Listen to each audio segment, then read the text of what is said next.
इस वक्त एक बड़ी खबर है इंदौर से बता दें आपको कि इसी मामले से जुड़ी हुई चारों आरोपियों को मेघालय पुलिस लेकर पहुंची है। एयरपोर्ट पर आरोपी को शख्स ने थप्पड़ भी मारा है। राजा हत्याकांड के चारों आरोपियों को लेकर मेघालय पुलिस रवाना हो गई है। डीएसपी एस.ए. संगमा के नेतृत्व में टीम रवाना हुई है। 5 सदस्यीय दल आरोपियों को लेकर इंदौर से निकल गया है। तो चारों आरोपियों को लेकर मेघालय पुलिस रवाना हो गई। ये बड़ी खबर है। दरअसल चारों आरोपी इंदौर से इन्हें लेकर मेघालय पुलिस निकली। इसी दौरान एक शख्स ने आरोपी को जोरदार थप्पड़ भी जड़ दिया। उसकी ये तस्वीरें सामने आई हैं।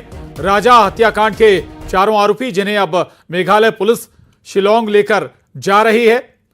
राजा रघुवंशी की हत्या मामले में ये सभी आरोपी हैं, साजिश का हिस्सा हैं। सोनम रघुवंशी और राज कुशवाहा के सोनम रघुवंशी के अलावा जो 4 और युवक हैं उन्हें आज लेकर पुलिस मेघालय के लिए निकली है, शिलोंग के लिए निकली है। इनमें से एक युवक को वहां मौजूद एक शख्स ने जमकर थप्पड़ भी जड़ दिया। ये एक्सक्लूसिव तस्वीरें सामने आई हैं।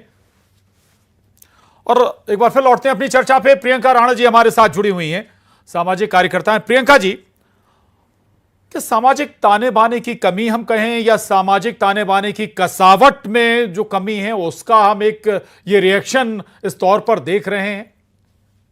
प्रियंका जी। प्रशांत जी, जब इस तरह की घटनाएं सामने आती हैं तो सबसे बड़ा धक्का महिलाओं को ही लगता है, क्योंकि मैं इस फील्ड के अंदर जमीनी तौर पर काम करती हूँ और जो सही मायने में प्रताड़ित महिलाएं हैं उनको भी न्याय मिलने में इतनी देरी हो जाती है सिर्फ ऐसी महिलाओं की वजह से। तो इस तरह की महिलाओं को कोई भी सपोर्ट नहीं करता है। अभी जो मेरे से पहले बात की जा रही थी कि भाई सब लोग बायकॉट कर दें, तो मुझे नहीं लगता है कि इस तरह के कानून का अधिकार सबके पास है। अगर कोई फेक एलिगेशंस लगाता है या कुछ है, रेप के केसेस अगर पुरुष के खिलाफ लगते हैं तो उसको भी अधिकार है ना।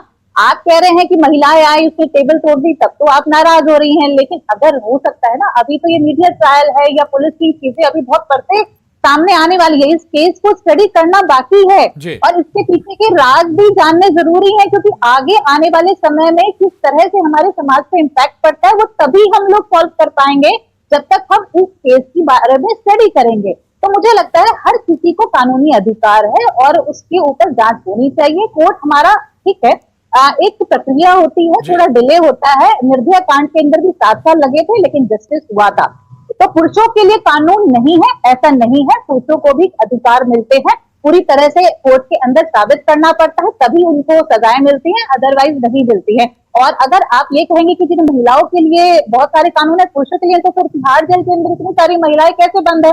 किस तरह से महिला थाने और इसके अंदर जो महिला अपराधी है उनको भी प्रियंका जी ये बातें बिल्कुल ठीक हैं आप जो कह रही हैं, लेकिन जो ऐसी साजिशें अगर सामने आती हैं, जो अभी तक साक्ष्य सामने आए हैं या सर्विलांस के जरिए जो डेटा सामने आया, उन सारी चीजों को अगर देखा जाए तो ये वाकई एक साजिश तो थी। अब हो सकता है कि जांच में कुछ नई बात सामने आ जाए, लेकिन क्या ऐसी साजिशों से इंसानियत पर, संबंधों पर, भरोसे पर सवाल नहीं उठता? प्रियंका जी, सवाल आपसे ये मेरा ही।